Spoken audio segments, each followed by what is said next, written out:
అంత బలంగా ఎట్లా చెప్తున్నారు ఆ పార్టీ పెట్టదు అని? బలంగానే చెప్పాలి కదా, యాక్టింగ్ చేస్తే బలంగా చేయాలి. లేకపోతే ఎట్లా అంటారు రేపు పొద్దున పార్టీ పెడితే మళ్ళీ అరే మనం అట్లా అనుకుంటే పార్టీ పెడుతుంది, పెట్టిండొచ్చు కానీ నిజమైన ఉద్దేశం ఫ్యామిలీ ఫస్ట్, పరివారవాది అంటేనే అది family first, everything else next. అయితే ఫ్యామిలీ ఫస్ట్, వాళ్ళకి పార్టీ కూడా సెకండే. Family first, party second, Telangana last, దేశం లాస్ట్. ఇప్పుడు కాంగ్రెస్ వాళ్ళు మిమ్మల్ని కార్నర్ చేస్తున్నారు కదా, చూసిరా కాంగ్రెస్ బీజేపీ బీఆర్ఎస్ బంధం బయటపడ్డది అని. బయట లాస్ట్ టైం సక్సెస్ఫుల్ అయినరు వాళ్ళు, మా మీద ఎంత గులాబీ బురద చల్లిండ్రు. యాక్చువల్లీ వాళ్ళకి పొత్తుండే మున్గోడు ఎలక్షన్స్, ఇప్పటి వరకు కాంగ్రెస్ టీఆర్ఎస్ కే పొత్తుండే మున్గోడు ఎలక్షన్ కాదా, ఎట్టి పరిస్థితి బీజేపీ ఓడగొట్టాలని. కానీ మా మీద బురద చల్లిండు, ఎందుకంటే మీరు కవితని అరెస్ట్ చేయలేదు. ఇప్పుడు వాస్తవంగా వస్తే మేము కవితని అరెస్ట్ చేసినాం, లేట్ అయింది. అందుకే దాని తర్వాత ఎలక్షన్స్ పరిణామాలు కూడా చూసిండు, 8 ఎంపీలు గెలిచాము. కానీ మీరు కేటీఆర్ని అరెస్ట్ చేసిండ్రా, కేసీఆర్ని అరెస్ట్ చేసిండ్రా, ఎవరైనా టీఆర్ఎస్ వాళ్ళని అరెస్ట్ చేసిండ్రా? ఇన్ని స్కామ్లు అన్నారు కదా, కవితని అరెస్ట్ చేసిండ్రా? చేయలేదు. మీకే పొత్తున్నారు కదా. కాళేశ్వరం ఉండే, ఎలక్ట్రిసిటీ స్కామ్ ఉండే, ఎన్నో స్కామ్లు ఉండే.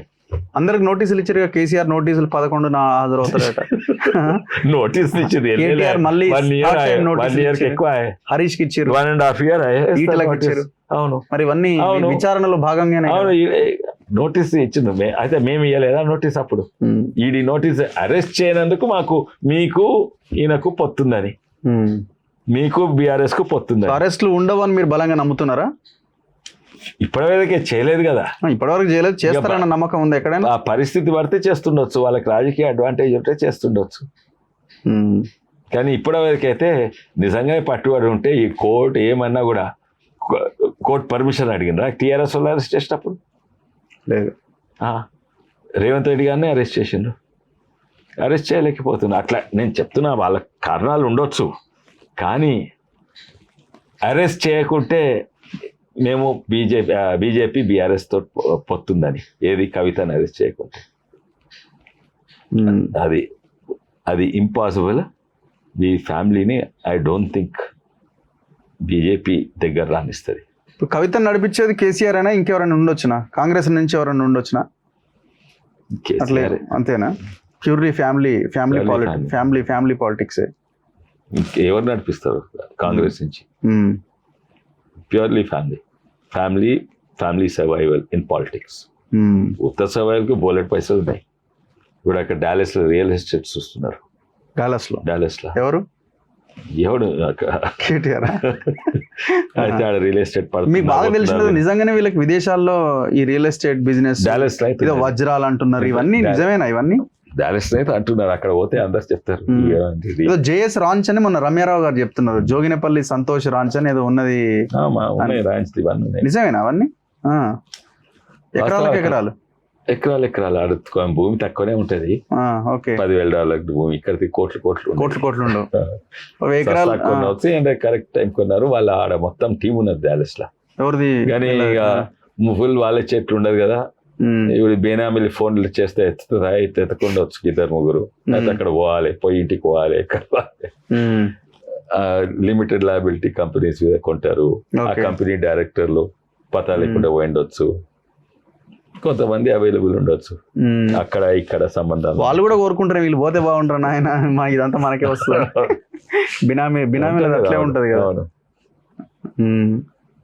సో ఇంకొక అంశం ప్రధానంగా, ఇప్పుడు తెలంగాణలో ఇప్పుడున్న పొలిటికల్ సినారియోని చూస్తే బీజేపీ ఏమన్నా సెకండ్ ప్లేస్ కి వచ్చే అవకాశం ఏమైనా కనబడుతుందా? సెకండ్ ఆర్ ఫస్ట్ ప్లేస్ లోనే ఉన్నారా మీరు?